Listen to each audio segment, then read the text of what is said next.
Well, hello everyone, this is Peter Brown with Winter Weather for the next 7 days. Here we are heading in towards the first full week of September. We are in meteorological fall right now. We have a couple of weeks to go until we get to the official start of autumn. I know it's hard to believe that we are that far into the year. The school year has started back up. I hope you all had a great Labor Day weekend and had a wonderful summer.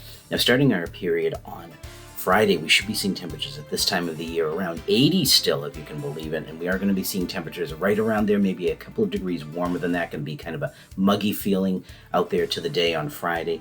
As we round out our period, getting in towards the end of next work week into next Thursday, our average high should be in the upper 70s at that time of the year. Now, we think we're going to be significantly cooler than that as we round out the period. We've been seeing a string of pretty strong cold fronts that have been coming through the Burlington area here going back to the start of August. Looks like that's going to continue, and it looks like we're going to finish out the work week with temperatures probably only in the low 70s, so pretty pleasant out there. Now, as we get closer and closer towards the official start of fall, our length of day is really starting to shorten up here. Our sunrises are now happening at around 6:15 in the morning, and look at this, sunsets are now happening just a few minutes after 7 at night, so those days are really shortening up as we head further into the year. So as you go ahead, let's take a look at what the Climate Prediction Center is calling for us in terms of temperatures and precipitation over the next 7 to 10 days. Looking at temperature maps, they are calling for us to have a fairly high chance of below average temperatures here in Burlington and for much of the eastern half of the country.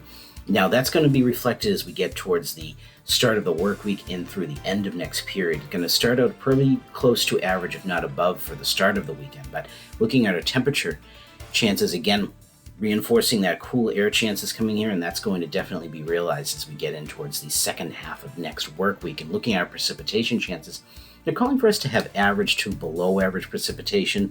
That looks pretty much par on for what I'm seeing right now. Looks like we could have some showery conditions though on Friday and Saturday, and maybe some steadier light rain next Wednesday. Again, I have to see if that pans out, but still fairly dry here in the Burlington area as we go in towards September. So as we go ahead, let's take a look at those 7 days of weather coming up. And again, starting out a period on Friday, going to be kind of warm and muggy out there with showery conditions, temperatures around 80 in the low 80s. That's going to continue, I think, on Saturday before we see that cold front come through on Sunday. We're going to see sunny skies come back to us on Sunday with temperatures keeping down the low to mid 70s. And thereafter, going to have a fairly nice start to the work week with temperatures in the low to mid 70s. Those rainy conditions we think may be moving in on Wednesday. Doesn't look like too much of a gully washer right here in the Burlington area right now, although we could desperately need one of those rainfall events, but temperatures staying pretty cool in the upper 60s to around 70. And then after that, looks like the sun is going to come back out on Thursday. Might see a few spotty showers out there again on Thursday morning, but temperatures staying pretty cool in the low 70s. So everyone, get out there, enjoy the weather, and have a great week.